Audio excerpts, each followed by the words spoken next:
Hey everyone. Okay, plant number 4 is parsley. So we'll put you down here so you can look at parsley. Hopefully this is working for everybody, and you guys aren't getting seasick or anything from moving the camera around. So Petroselinum crispum is parsley. Well, I don't know who planted that one. But whoever did a fairly good job. A little on the dense side, but that's okay. Maybe I'm just jealous. My follically challenged self. Okay, the last one in the Apiaceae family on our list today. So that's number 4 on our list of Apiaceae. So also full sun, to light shade, but preferably full sun. This plant, parsley, very much a Mediterranean plant, very much grown for its leaves. I don't know too many Italian dishes that I eat a lot of that doesn't have a bit of parsley in it. It's just lovely. It's used kind of to freshen your breath, apparently, I've had it throughout the Middle East, actually, parsley, like in such things as tabbouleh, which, is there anything better than a bit of tabbouleh on a Friday night with something cold to drink? Anyway, Petroselinum crispum, the plant of the parsley family, or Apiaceae. Yeah, so this is a white flower typically, and also very much that umbel that you would know from Apiaceae. Sorry, pardon me just a sec.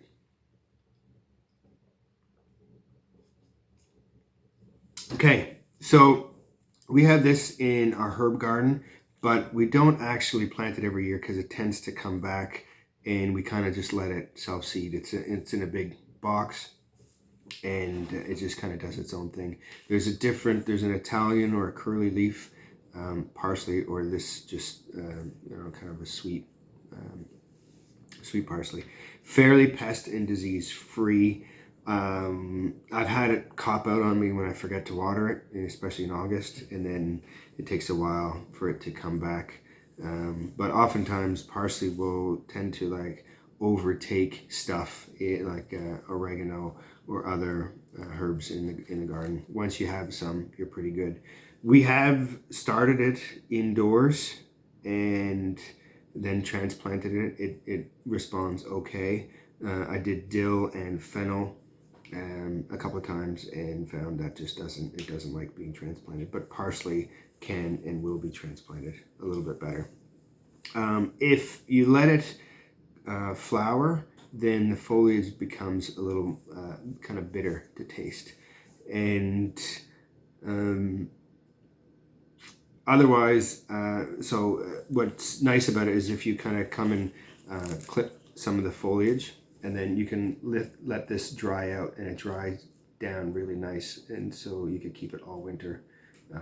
Otherwise, parsley is one of the few plants that you can actually dig up and replant it, and on a windowsill, it will last the winter, and which is nice, like mid-January, you're kind of like, oh, winter's hanging around, and you get a bit of fresh herbs in your soup, can you ask for anything better? So this is Petroselinum crispum, Apiaceae, white umbel flower. It doesn't get as tall as our friend Funiculum vulgare or dill, Anthium graveolens. I'll just line these guys up so we can see them. Hopefully, maybe I'll put that guy there. There we are. I got all my friends. Okay, so recap on the Apiaceae. Okay, Petroselinum crispum, parsley is the one we just did. Anthium graveolens is dill, tall with the Funiculum vulgare. These are the two tall yellow flowering guys. These two tend to be a little bit shorter and white flowering. Coriandrum sativum. Sativum means, as you know, cultivated, and Petroselinum crispum. Okay, so those are the four in the Apiaceae. Nice, we're getting there.